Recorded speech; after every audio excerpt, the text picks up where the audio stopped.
Well, welcome back. I don't know if you knew, but C.S. Lewis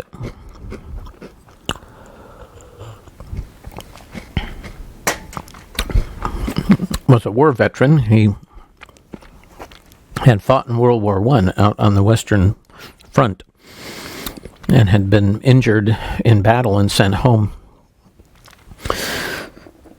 So when he writes about battles, it comes from experience and how messy they really can be.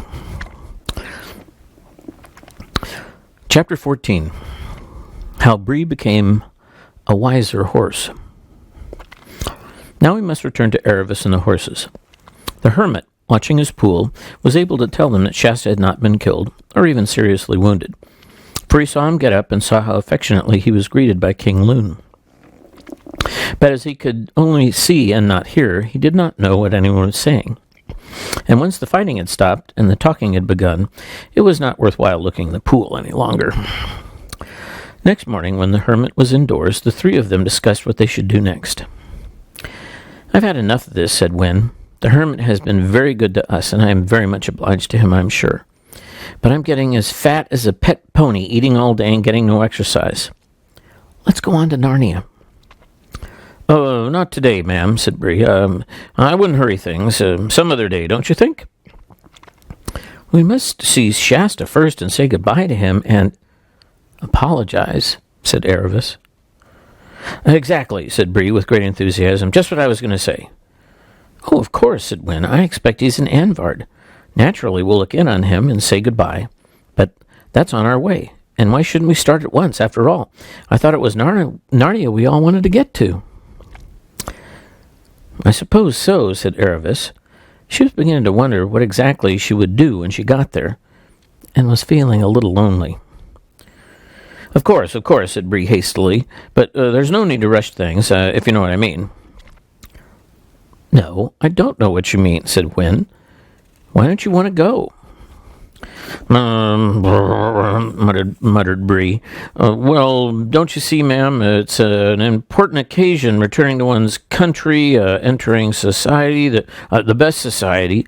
It's so essential to make a good impression, not perhaps looking quite ourselves yet, eh?" Wynne broke out in a hoarse laugh.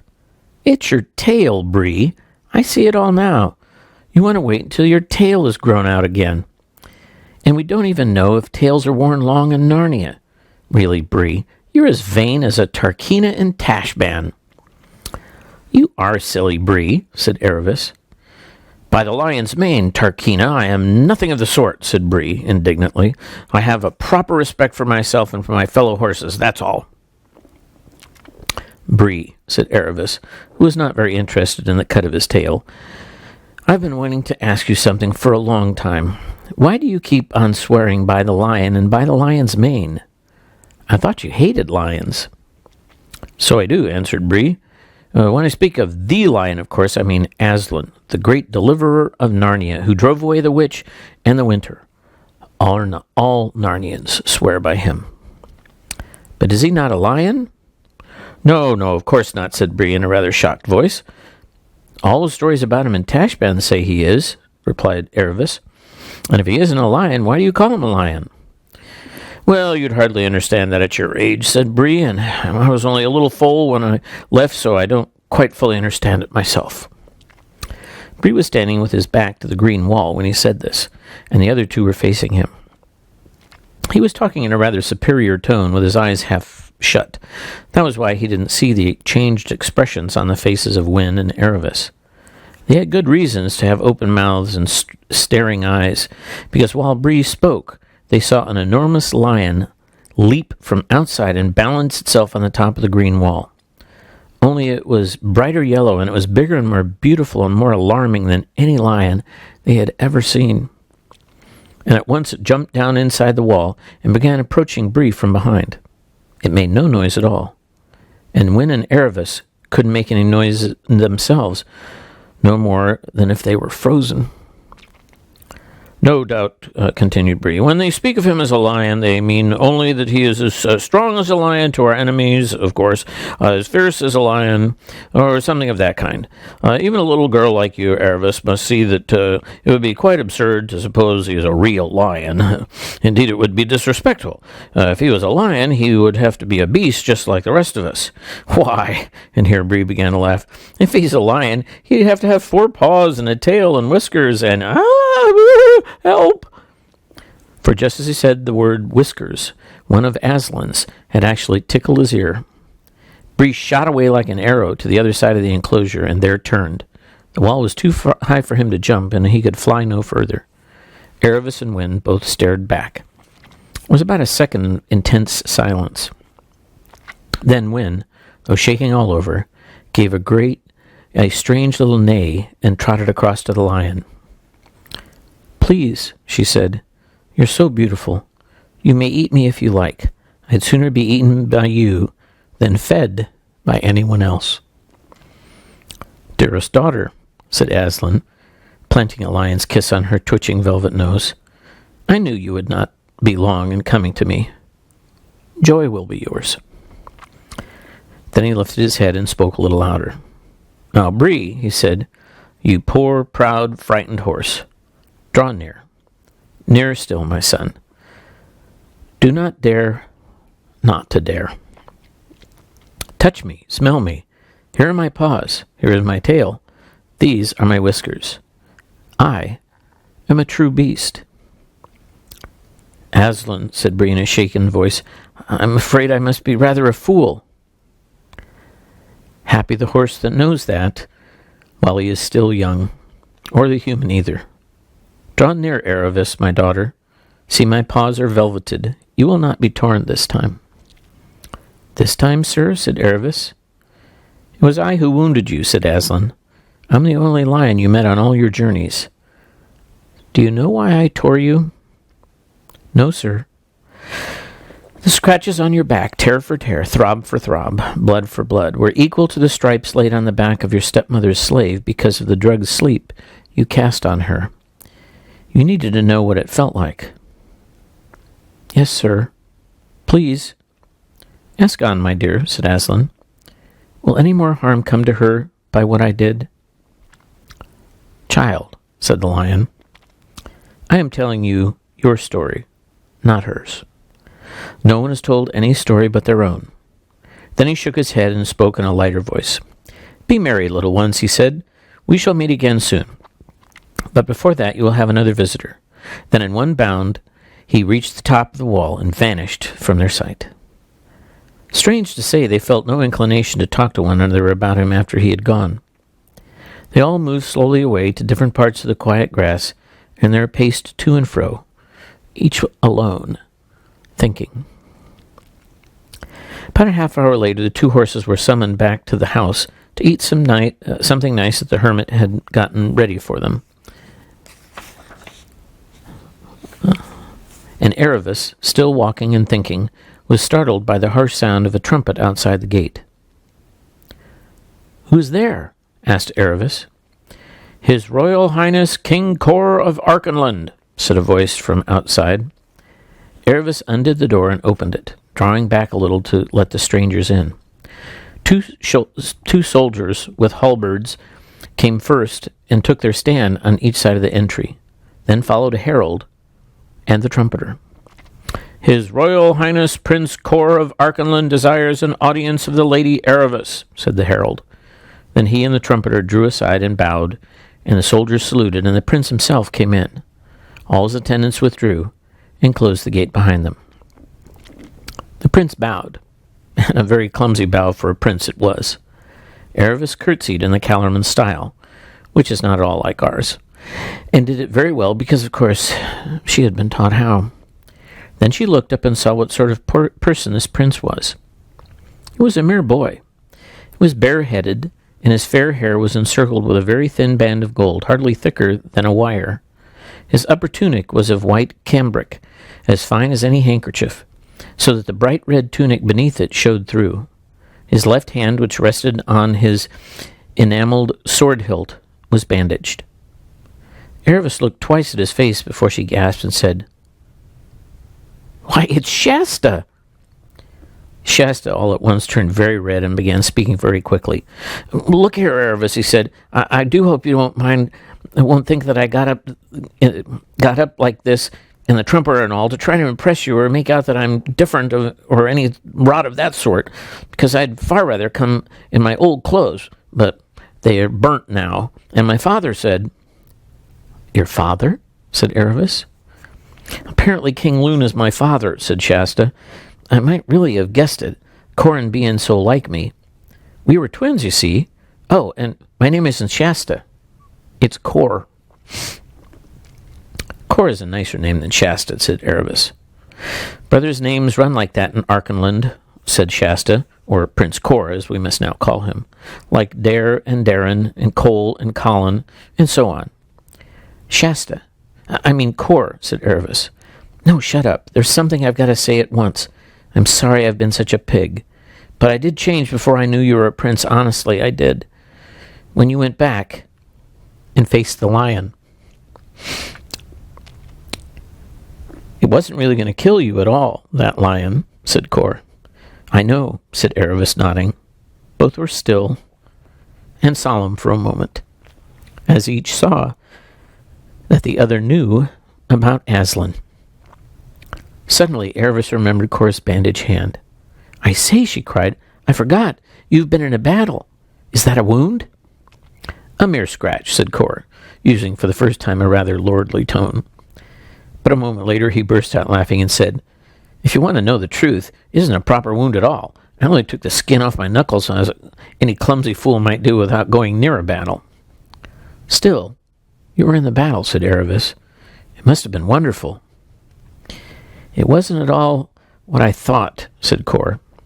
"But Cor, you haven't told me anything yet about King Lune and how he found out who you were." "Well, let's sit down," said Cor. "It's a rather long story. And by the way, Father's an absolute brick. I'd be just pleased, or very nearly, at finding that he was my father if he weren't a king, even though education and all sorts of horrible things are going to happen to me. But you want the story. Well, Corin and I are twins, and about a week after we were born, apparently they took us to a wise old centaur in Narnia to be blessed or something. Now this centaur was a prophet, as many good centaurs are. Perhaps you haven't seen any centaurs yet. There were some in the battle yesterday. Most remarkable people, but I can't say I feel quite at home with them yet. I say, Erebus, there are going to be a lot of things to get used to in these northern countries." "Yes, there are," said Erebus. "But get on with the story." "Well, as soon as he saw Corin and me, it seems the centaur looked at me and said, 'A day will come when that boy will save Archenland from the deadliest danger in which she ever lay.' So, of course, my father and my mother were very pleased. But there was someone present who wasn't. This was a chap called the Lord Bar, who had been my father's Lord Chancellor. And apparently he'd done something wrong, bezeling or something like that. I didn't understand that part very well. And Father had to dismiss him, but nothing else was done to him, and he was allowed to go on living in Archenland. But he must have been as bad as he could be, for it came out afterwards that he had been in the pay of the Tisroc, and had sent a lot of secret information to Tashban. So as soon as he heard I was going to save Archenland from a great danger, he decided I must be put out of the way. Well, he succeeded in kidnapping me, I don't know exactly how, and rowed away down the winding Arrow to the coast. He'd had everything prepared, and there was a ship manned with his own followers lying ready for him, and he put out to sea with me on board. But Father got wind of it, though not quite in time, and was after him as quickly as he could. The Lord Bar was already at sea when Father reached the coast, but not out of sight, and Father was embarked in one of his own warships within 20 minutes. It must have been a wonderful chase. They were 6 days following Bar's galleon and brought her to battle on the 7th. It was a great sea fight. I heard a lot about it yesterday evening, from 10 o'clock in the morning till sunset. Our people took the ship in the end, but I wasn't there. The Lord Bar himself had been killed in the battle, but one of his men said that Early that morning, as soon as he saw he was certain to be overhauled, Bar had given me to one of his knights and set us both away in his ship's boat, and that boat was never seen again. But of course, that was the same boat that Aslan, he seems to be in the back of all these stories, pushed ashore at the right place for Arshish to pick me up. I wish I knew that knight's name, for he must have kept me alive and starved himself to do it. I suppose Aslan would say that was part of someone else's story, said Aravis. I was forgetting that, said Cor. And I wonder how the prophecy will work out, said Aravis, and what great danger it is that you'll save Arkenland from. Well, said Cor rather awkwardly, they seem to think I've done it already. Aravis clapped her hands. Why, of course, she said. How stupid I am, and how wonderful. Arkenland can never be in much greater danger than it was when Rabadash had crossed the Arrow with his 200 horse and hadn't yet got through with your message. Don't you feel proud? I think I feel a bit scared, said Corin. And you'll be living in Anvard now, said Aravis rather wistfully. Oh, said Cor, I've nearly forgotten what I came about. Father wants you to come and live with us. He said there's been no lady in the court. They call it a court, and I don't know why. Since Mother died. Do, Aravis. You'll like Father. And Corin. They're not like me. They've been properly brought up. You needn't be afraid that... Oh, stop it, said Aravis, or we'll have a real fight. Of course I'll come. Now let's go and see the horses, said Cor. There was a great and joyous meeting between Bree and Cor, and Bree, who was still a rather subdued frame of mind, agreed to set out for Anvard at once. He and Wyn would cross into Narnia on the following day. All four bade an affectionate farewell to the hermit and promised that they would visit him again soon. By about the middle of the morning, they were on their way. The horses had expected that Aravis and Cor would ride, but Cor explained that, except in war, where everyone must do what he can do best, no one in Narnia, or Arkenland, ever dreamed of mounting a talking horse. This reminded poor Bree again of how little he knew about Narnian customs, and what dreadful mistakes he might make. So while Wyn strolled along in a happy dream, Bree got more and more nervous and more self-conscious every step he took. Buck up, Bree, said Cor. It's far worse for me than for you. You aren't going to be educated. I shall be learning reading and writing and heraldry and dancing and history and music while you're up galloping and rolling on the hills of Narnia to your heart's content. But that's just the point, groaned Bree. Do talking horses roll? Suppose they don't. I can't bear to give it up. What do you think, Wyn? I'm going to roll anyway, said Wyn. I don't suppose any of them will care 2 lumps of sugar whether you roll or not. Are we near the castle? Said Bree to Cor. Round the next bend, said the prince. Well, said Bree, I'm going to have a good one now. It may be the last. Wait for me a minute. It was 5 minutes before he rose again, blowing hard and covered with bits of bracken. Now I'm ready, he said in a voice of profound gloom. Lead on, Prince Cor. Narnia in the north. But he looked more like a horse that was going to a funeral than a long-lost captive returning to home and freedom. But that's not the end of the story yet. But these are happier chapters, aren't they? See you tomorrow night.